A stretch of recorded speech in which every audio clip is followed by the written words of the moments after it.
you ever take a moment to look around you and really observe what is going on? You begin to notice things that could be done differently and possibly even better than they are, but you feel afraid to speak your mind and offer a solution for change. In other words, you recognize this opportunity to be creative, but you are lacking the confidence to do it. In Tom Kelly's Creative Confidence, he discusses how being human is centered at the core of our innovation process, and deep empathy for people makes our observations powerful sources of inspiration. By taking on this empathic approach, where we design for real people, it can help to ignite the confidence we may be lacking in our creativity. In my personal experience, utilizing an empathic approach has helped me to uncover a multitude of creative solutions and opportunities for a number of issues. Take this past year, for example. In March of 2020, I was appointed as the social chairwoman for my sorority. At the same point in time, we were entering a global pandemic. By the time we returned to campus in August, everything had been flipped upside down. We all had to learn to adjust to a new normal and the rules and regulations that came with it. My primary focus was our members, the real people that made up my organization. I wanted to provide them with as many opportunities to interact with one another as possible. I wanted to give them back as much normalcy and joy as I could. Due to the pandemic, my assistants and I had to be very creative when it came to planning in-person social events. We were able to uncover new kinds of events and opportunities, like an outdoor concert, because of our deep empathy for our sisters. We remembered that we were designing something for real people. Of course, there was always that threat and fear of failure.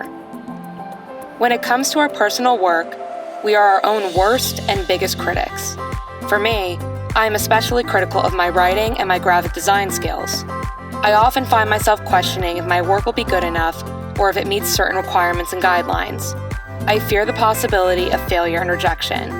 However, failing and making mistakes is all part of being human.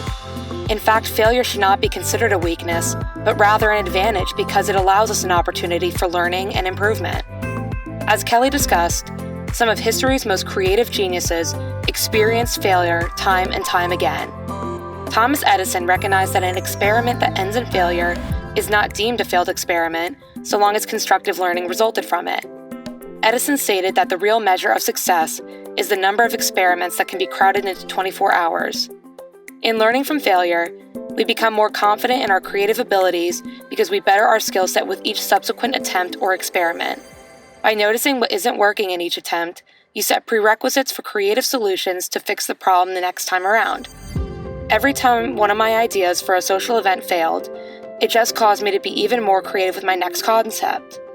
It challenged me to broaden my horizons and be more confident in my decisions. Throughout my term as the social chairwoman, I came to realize that I was more creative and capable than I had ever realized. I far exceeded anyone's expectations of what the fall calendar would have looked like. Nobody told me that I had to make in-person events happen, but I didn't want to give in and limit my sisters to sitting behind a computer screen for an event. Steve Jobs urged us to do something insanely great, and during his lifetime, that approach allowed him to create and lead one of the most valuable companies in the world. Now, while I didn't develop a world-renowned software company, I like to think that I did do something insanely great. I was able to safely put on 3 in-person social events for a group of nearly 250 women in the midst of a global pandemic. These small successes for me have helped me to gain confidence in my creative abilities, and they have shown me that I can be unique and different beyond the classroom.